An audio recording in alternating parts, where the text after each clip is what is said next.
I ran into this last week. Here's what fixed it for me. If you're looking to remove a device from your Instacart account, follow these simple steps. Step 1. Open the Instacart app. Launch the Instacart app on your device. Make sure you are logged into the account from which you want to remove the device. Step 2. Go to Account Settings. Tap on the profile icon located at the bottom right corner of the screen. This will take you to your account settings. Step 3. Select Manage Devices.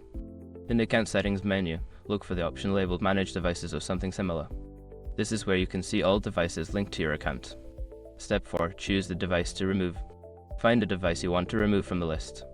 Tap on it to see more details and look for the option to remove or disconnect it. Step 5. Confirm removal. After selecting the Remove option, you may be prompted to confirm your choice. Make sure to confirm to finalize the removal process. If you accidentally remove the wrong device, you can always re-add it by logging in again. I hope this helps you manage your devices more effectively.